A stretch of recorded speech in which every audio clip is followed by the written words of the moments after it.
കഴുത്ത് വേദന, ഈ ഒരു കഴുത്ത് വേദന തോളിലേക്ക് ഇറങ്ങുക, അതേപോലെ ഈ ഒരു വേദന പിന്നെ കൈകളിലേക്ക് വന്ന് കയ്യിന് മരവിപ്പ് വേദന ഇങ്ങനത്തെ ഒരു അവസ്ഥ, ഇത് ഒരുപാട് പേർക്കുന്നുണ്ട്. ഒരുപാട് പേര് ഹോസ്പിറ്റലിൽ വന്ന് പറയാറുണ്ട് ഇത് ഇവർക്ക് വിട്ടുമാറുന്നില്ല, ദിനം പ്രതി ഇത് കൂടിക്കൊണ്ടിരിക്കുകയാണെന്നൊക്കെ.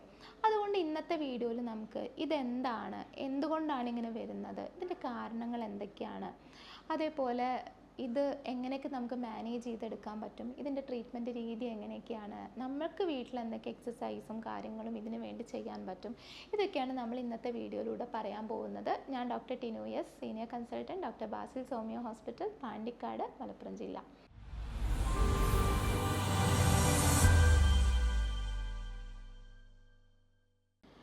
ആദ്യമായിട്ട് ഈ ഒരു കഴുത്ത് വേദനയ്ക്കും ഇത് കയ്യിലേക്കൊക്കെ ഇറങ്ങുന്നുണ്ടെങ്കിലും ഇത് വിട്ടുമാറാതെ അങ്ങനെ നിൽക്കുന്നുണ്ടെങ്കിലും ഇതിന് നമ്മൾ പറയുന്നൊരു പേര് ഞാൻ പറഞ്ഞുതരാം.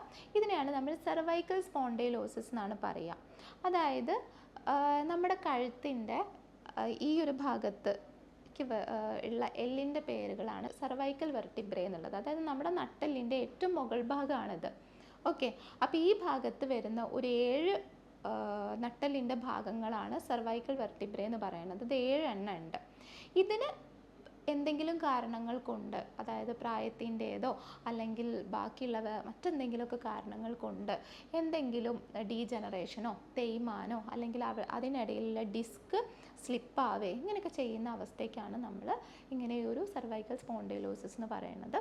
ഇത് കാരണമാണ് പലർക്കും ഇങ്ങനെ വിട്ടുമാറാത്ത കഴുത്ത് വേദന, കഴുത്തിന് സ്റ്റിഫ്നെസ്, ഈ ഒരു വേദന കയ്യിലേക്ക് ഇറങ്ങി വരിക, ഇങ്ങനത്തെ അവസ്ഥകളൊക്കെ വരുന്നത്. ഓക്കെ, അപ്പോൾ ആദ്യം നമുക്ക് ഇതിൻ്റെ ലക്ഷണങ്ങൾ, പ്രധാന ലക്ഷണങ്ങൾ എന്തൊക്കെയാണ് എന്നുള്ളത് പറയാം. ഒരു സിമ്പിൾ കഴുത്ത് വേദന എല്ലാവർക്കും ഉണ്ടാവാം. പലർക്കും ചിലപ്പോൾ രാത്രി കിടത്തം ശരിയായില്ലെങ്കിൽ വരാം, കഴുത്തിന് അടുത്ത ദിവസം രാവിലെ എണീക്കും കഴുത്തിന് വേദന വരാം. ഒരുപാട് നേരം മൊബൈൽ ഫോണോ അല്ലെങ്കിൽ കമ്പ്യൂട്ടറിലോ കുറേ നേരം നോക്കി നിന്നാൽ ഇങ്ങനെ വേദന, കഴുത്തിനൊരു സ്റ്റിഫ്നെസ് വരാം.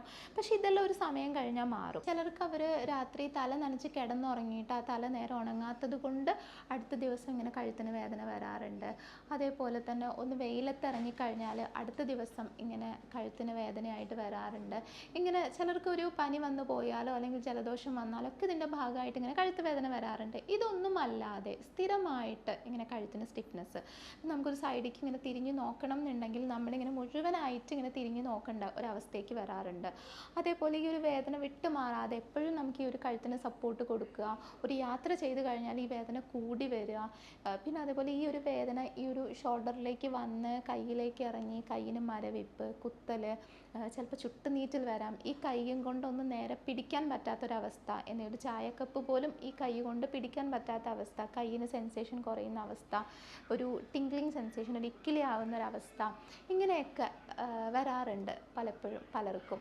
ഇതിൻ്റെ കൂടെ തന്നെ നമുക്ക് തലയൊക്കെ ഒന്ന് തിരിക്കുമ്പോൾ തലകറക്കം വരിക, അല്ലെങ്കിൽ ഒന്ന് താഴ്ന്ന് എന്തെങ്കിലും എടുക്കാൻ നമ്മൾ താഴ്ന്ന് എടുത്ത് എണീക്കുമ്പോൾ നമുക്കൊരു തലകറക്കം ഫീൽ ചെയ്യുക, ഇതും അല്ലെങ്കിൽ ഛർദ്ദിക്കാൻ വരിക, എപ്പോഴും ഛർദ്ദിക്കുക, ഇതിൻ്റെ കൂടെ നമുക്ക് ഛർദ്ദിക്കേണ്ട ഒരു അവസ്ഥ വരിക, ഇതൊക്കെ ഈ ഒരു സെർവൈക്കൽ സ്പോണ്ടൈലോസിസിൻ്റെ ലക്ഷണങ്ങളാണ്. ഇനി നമുക്കിതിൻ്റെ കാരണങ്ങൾ എന്തൊക്കെയാണെന്ന് നോക്കാം. ഏറ്റവും പ്രധാനപ്പെട്ടത് ഞാൻ പറഞ്ഞല്ലോ, നേരത്തെ പറഞ്ഞ പോലെ തന്നെ ഒരു പ്രത്യേക വയസ്സാവുമ്പോൾ നമ്മുടെ ശരീരത്തിൽ നിന്ന് ഒരുപാട് വൈറ്റമിൻസ് ലോസ് ആവുന്ന, നഷ്ടപ്പെടുന്ന അവസ്ഥ വരാറുണ്ട്. അതേപോലെ തന്നെ കാൽഷ്യം ആയിക്കോട്ടെ, വൈറ്റമിൻ ഡി ആയിക്കോട്ടെ, B12 ആയിക്കോട്ടെ, ഇവയൊക്കെ ശരീരത്തിൽ കുറയുന്ന അവസ്ഥ വരാറുണ്ട്. ഇതിൻ്റെ ഭാഗമായിട്ട് നമ്മുടെ ഈ ഒരു എല്ലുകളൊക്കെ ഒന്ന് ചുങ്ങിപ്പോകുന്ന ഒരവസ്ഥയ്ക്ക് അല്ലെങ്കിൽ അതിന് തേയ്മാനം വരുന്ന അവസ്ഥ ഇങ്ങനെയൊക്കെ വരാറുണ്ട്. അപ്പോൾ ഇത് പിന്നെ ഈ ഒരു നാഡികൾക്ക് അവിടെ നിൽക്കുമ്പോൾ ഈ ഒരു എല്ലിങ്ങനെ ചുരുങ്ങിപ്പോകുമ്പോൾ നാഡികൾക്ക് അവിടെ നിൽക്കാൻ സ്പേസ് ഇല്ലാതെ നാഡികൾക്ക് അത് ഇങ്ങനെ പ്രസ് ചെയ്യുന്നൊരവസ്ഥ വരാറുണ്ട്.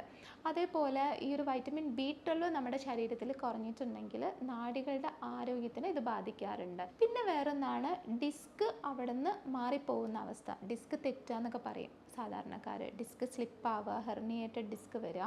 ഈ ഒരു സമയത്തും ഈ ഡിസ്ക് ചെന്ന് ഈ നാഡിയെ കംപ്രസ് ചെയ്തിട്ട് ആ നാഡിക്ക് നീർക്കെട്ടും അതേപോലെ ചെറിയ രീതിയിലുള്ള ഡാമേജ് ഒക്കെ വരുമ്പോഴും ഈ ഒരു നാഡി എങ്ങോട്ടാണോ പോകുന്നത്, അതായത് ഇപ്പോൾ ഈ ഒരു കയ്യിലേക്കാണ് വരുന്നത് എന്നുണ്ടെങ്കിൽ ഈ ഒരു കയ്യിലേക്ക് വേദന വരും, ഈ കയ്യിലൂടെ ഈ ഒരു വിരലിലേക്കാണ് വേദന ഈ ഒരു നാഡി സഞ്ചരിച്ച് വരുന്നത് എന്നുണ്ടെങ്കിൽ ഈ ഒരു വിരലിന് വേദന, ചുട്ടുനീറ്റൽ, അല്ലെങ്കിൽ തരിപ്പ്, സെൻസേഷൻ കുറവ്, ഇങ്ങനെയൊക്കെ വരാറുണ്ട്. അങ്ങനെ നമുക്ക് ഏത് ഭാഗത്തേക്കാണോ ഈ ഒരു ഞരമ്പ് പോകുന്നത് ആ ഭാഗത്തേക്ക് ഇങ്ങനെ വരാറുണ്ട്. പിന്നെ അതേപോലെ എന്തെങ്കിലും രീതിയിലുള്ള ഇഞ്ചുറി, അതായത് ഇപ്പോൾ ഒരു ആക്സിഡൻറ്റ് ഒക്കെ ഉണ്ടായിട്ട് ഈ ഒരു നട്ടെല്ലിന് ചെറിയ രീതിയിൽ എന്തെങ്കിലും ഇളക്കം സംഭവിച്ചിട്ടുണ്ടെങ്കിൽ ഇതും ഇങ്ങനെ ഭാവിയിൽ ഇങ്ങനെ സർവൈക്കൽ സ്പോണ്ടൈലോസിസ് പോലുള്ള അവസ്ഥ വരാറുണ്ട്. പിന്നെ വേറെ ഒന്നാണ് ഈ തലയിൽ ഭാരം കൂടുതൽ ചുമന്ന് എന്തെങ്കിലും ജോലി ചെയ്യുന്നവരൊക്കെ ആണെങ്കിൽ അവർക്കും ഈ പ്രശ്നം വരാറുണ്ട്.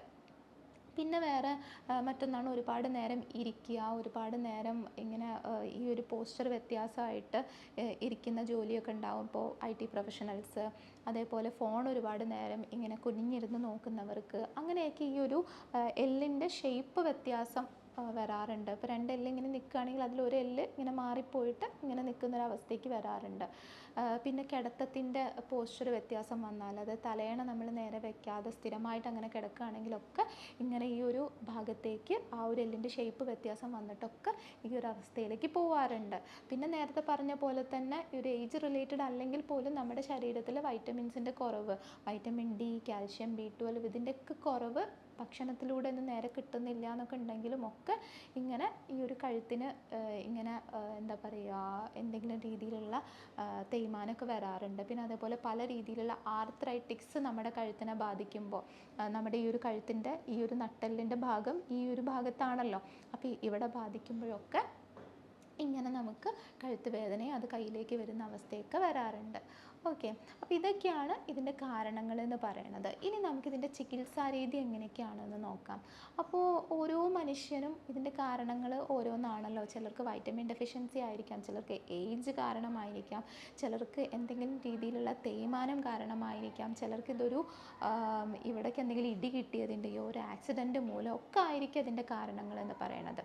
അപ്പോൾ ഇതിൻ്റെ കാരണങ്ങൾ എന്തൊക്കെയാണെന്നുള്ളത് കണ്ടെത്തിയിട്ട് ആ പേഷ്യൻ്റ് അനുഭവിക്കുന്ന സിംറ്റംസ് എന്തൊക്കെയാണെന്നുള്ളത് നോക്കിയിട്ട്, അതായത് ഇപ്പോൾ ഒരു പേഷ്യൻറ്റിന് കയ്യിൽ തരിപ്പാണെങ്കിൽ വേറൊരു പേഷ്യൻറ്റിന് കയ്യിൽ എന്തെങ്കിലും പിടിക്കാനുള്ള പ്രയാസമായിരിക്കും, വേറൊരാൾക്ക് ഇതിൻ്റെ കൂടെ തലകറക്കം ഉണ്ടാവും, ശക്തമായ തലവേദന ഉണ്ടാവും, അല്ലെങ്കിൽ ഛർദ്ദിക്കാൻ വരുന്ന അവസ്ഥ ഉണ്ടാവും. അങ്ങനെ പല പല സിംറ്റംസാണ് ഓരോരുത്തരും കാണിക്കുക. അപ്പോൾ ഓരോരുത്തരുടെയും പ്രത്യേകം സിംറ്റം കണ്ടെത്തിയിട്ട് അവരുടെ മാനസികവും ശാരീരികവുമായിട്ടുള്ള എല്ലാ സിംറ്റംസും കണക്ട് ചെയ്തിട്ടാണ് നമ്മൾ ഈ ഒരു ട്രീറ്റ്മെൻറ്റ് ചെയ്യുന്നത്. അതിന് വേണ്ടിയിട്ട് നമ്മളൊരു യൂറോപ്യൻ നിർമ്മിത സോഫ്റ്റ്വെയറിൻ്റെ സഹായത്തോടു കൂടിയാണ് ഈ ഒരു സിംറ്റംസ് എല്ലാം യൂസ് ചെയ്തിട്ട് നമ്മൾ ഈ രോഗനിർണയവും മരുന്ന് നിർണയവും നടത്തുന്നത്. അതിന് ശേഷം ജർമ്മനിയിൽ നിന്ന് പ്രത്യേകം ഇറക്കുമതി ചെയ്യുന്ന പൊട്ടൻസി മരുന്നുകളാണ് നമ്മളിതിന് വേണ്ടി ഉപയോഗിക്കുന്നത്. ഇങ്ങനെയൊക്കെ ചെയ്യുമ്പോൾ നമുക്കിതിനെ ഒരു പരിധി വരെ നമുക്ക് മാനേജ് ചെയ്യാൻ പറ്റും. ഇതിൻ്റെ കൂടെ തന്നെ നമുക്ക് ചെയ്യാൻ പറ്റുന്ന വേറെ കുറേ കാര്യങ്ങളുണ്ട്. നമുക്ക് വീട്ടിൽ തന്നെ നമുക്ക് ചെയ്യാൻ പറ്റുന്ന കാര്യങ്ങളാണ് ഈ ഒരു ട്രീറ്റ്മെൻറ്റ് എത്ര ചെയ്യുമ്പോഴും അതിൻ്റെ കൂടെ ചെയ്യേണ്ടത്. ഒന്ന്, നമ്മൾ കൃത്യമായിട്ട് നമുക്ക് എന്ത് വൈറ്റമിൻ ആണോ കുറവുള്ളത് ആ വൈറ്റമിൻ അടങ്ങിയ ഭക്ഷണം കഴിക്കുക, സപ്ലിമെൻ്റ് ആണെങ്കിൽ അതെടുക്കുക. ഇപ്പോൾ നമുക്ക് വൈറ്റമിൻ ഡിയും B12 ഒക്കെ കിട്ടാനും നമുക്ക് ചെയ്യാൻ പറ്റുന്നത് പാല് കുടിക്കാം, തൈര് കഴിക്കാം, മുട്ട കഴിക്കാം, ഇലക്കറികൾ കഴിക്കാം, ഇറച്ചി വർഗ്ഗങ്ങൾ, മീൻ വർഗ്ഗങ്ങൾ കഴിക്കാം. ഇവയൊക്കെ അത്യാവശ്യം നമ്മുടെ ശരീരത്തിലേക്ക് എത്താൻ പാകത്തിന് കഴിക്കുക. വൈറ്റമിൻ സപ്ലിമെൻറ്റ്സ് എടുക്കാം, ധാരാളം വെള്ളം കുടിക്കുക, കാരണം ഡീഹൈഡ്രേഷൻ കാരണം എല്ലുകൾക്ക് തേയ്മാനം സംഭവിക്കാതിരിക്കാൻ. പിന്നെ അതേപോലെ നമുക്ക് എന്തെങ്കിലും ഹോർമോണിൻ്റെ ഡിഫറൻസ് കാരണമാണ് ശരീരത്തിൽ ഈ ഒരു കാൽഷ്യം വിഡ്രോവലൊക്കെ നടക്കുന്നത് എന്നുണ്ടെങ്കിൽ അതിന് വേണ്ട ട്രീറ്റ്മെൻറ്റ് എടുക്കുക. എന്ത് കാരണം കൊണ്ടാണ് നമുക്ക് അത് സംഭവിക്കുന്നത് എന്നുണ്ടെങ്കിൽ അതിനുള്ള ട്രീറ്റ്മെൻറ്റ് എടുക്കുക. പിന്നെ അടുത്തത്, ഒരുപാട് നേരം നമ്മൾ നിന്നിട്ടോ ഇരുന്നിട്ടൊക്കെ ജോലി ചെയ്യുന്നവരാണെങ്കിൽ നമ്മുടെ പോസ്ചർ ശരിയാക്കിയിട്ടിരിക്കുക. കിടക്കുമ്പോൾ പോസ്ചർ ശരിയാക്കിയിട്ട് ഇങ്ങനെ ചുരുണ്ട് മടങ്ങി കിടക്കാതെ നേരെ നിവർന്ന് കിടക്കാൻ ശ്രമിക്കുക. ഇങ്ങനത്തെ അസുഖങ്ങളുള്ളവരാണെങ്കിൽ യാത്ര മാക്സിമം ഒഴിവാക്കുക. പിന്നെ അതേപോലെ കഴുത്തിൻ്റെ മൂവ്മെൻറ്റ് നല്ല രീതിയിലായിരിക്കണം. ഒരിക്കലും ട്വിസ്റ്റ് ചെയ്യുന്ന ടൈപ്പ് മൂവ്മെൻ്റ് ഒന്നും ഒരുപാട് എടുക്കാതിരിക്കുക. പിന്നെ തലയിൽ ഭാരം ചുമന്ന് നടക്കരുത്. അതേപോലെ കയ്യിൽ ഭാരം ചുമക്കുക, ഭാരം ലിഫ്റ്റ് ചെയ്യുക, ഇങ്ങനത്തെ അവസ്ഥകളൊക്കെ മാക്സിമം നമ്മൾ ഒഴിവാക്കുക. ഇതൊക്കെ ചെയ്യുക. പിന്നെ നമുക്ക് സിമ്പിളായിട്ട് വീട്ടിൽ ചെയ്യാൻ പറ്റിയൊരു എക്സസൈസാണ്. ഇതിപ്പോൾ ഈ ഒരു അസുഖം ഇല്ലാത്തവർക്കും ചെയ്യാം, അതേപോലെ തന്നെ ഇത് ഉള്ളവർക്കും ഇതിനെ മാനേജ് ചെയ്യാൻ വേണ്ടിയിട്ട് മെഡിസിൻ്റെ കൂടെ ചെയ്യാൻ പറ്റുന്ന ഒന്നാണ്.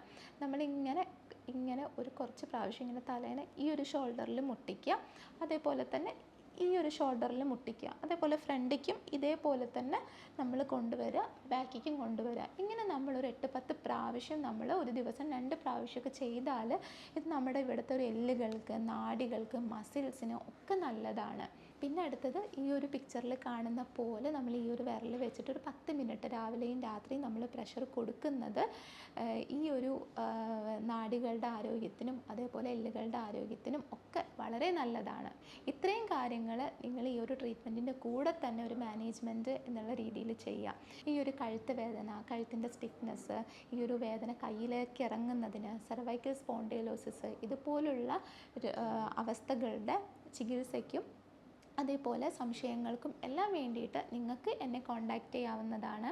നിങ്ങൾ ദൂരെയുള്ളവരാണെന്നുണ്ടെങ്കിൽ ഓൺലൈനായിട്ട് പരിശോധിച്ചിട്ട് മെഡിസിൻസ് വീട്ടിലേക്ക് അയച്ചു തരാറുണ്ട്. ഞാൻ doctor Tinu S, senior consultant, doctor Basil സോമിയ ഹോസ്പിറ്റൽ, പാണ്ടിക്കാട്, മലപ്പുറം ജില്ല.